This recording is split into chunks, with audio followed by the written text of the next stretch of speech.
A pastor was presenting a children's sermon on a Sunday morning, and during the children's sermon, he asked the children if they knew what the resurrection was. The little boy raised his hand. The pastor called on him, and the little boy said, "I know that if you have a resurrection that lasts more than 4 hours, you're supposed to call the doctor."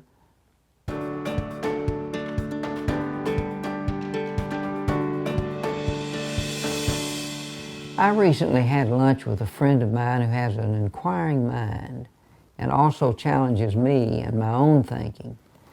And we were discussing the different aspects of the gospel, and he confessed to me that he could accept the historical reality of Jesus and his teachings, and he could even accept the fact that Jesus was crucified and died on a cross.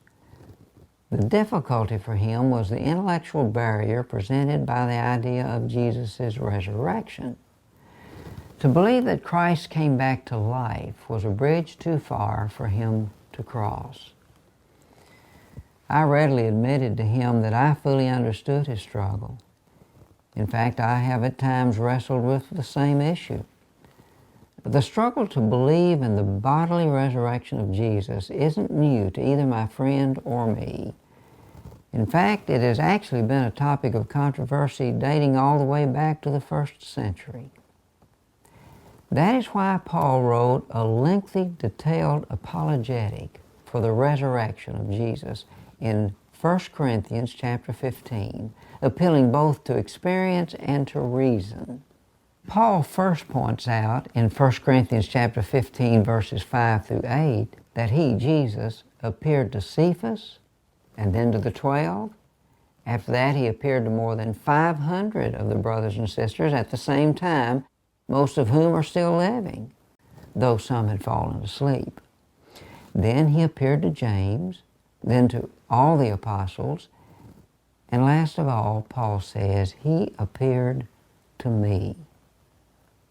Paul's appeal to experience is the fact that more than 500 people gave testimony of seeing and interacting with the resurrected Jesus.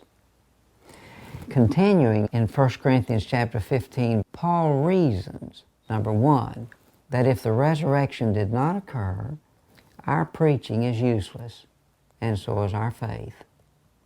Number two, we're false witnesses, professing something that never happened. Number three, we're still unforgiven sinners. Number four, all of our deceased forebears are lost forever. And finally, number five, we who believe in a resurrection are to be pitied. So, did Jesus actually rise from the dead? If he did, we can face death with the assurance of our own resurrection to eternal life.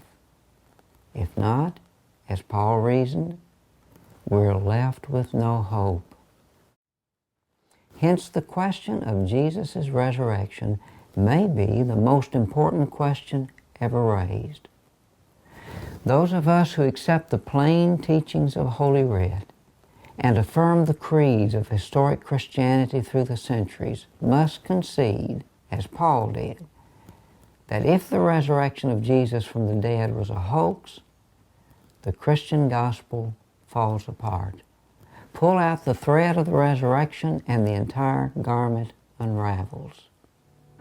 After the conversation with my friend wrapped up and I was driving home, it occurred to me that maybe the real question he, as well as all of us, should ask is not, did Jesus rise from the dead, but am I willing to risk eternity that he didn't? That's something to consider.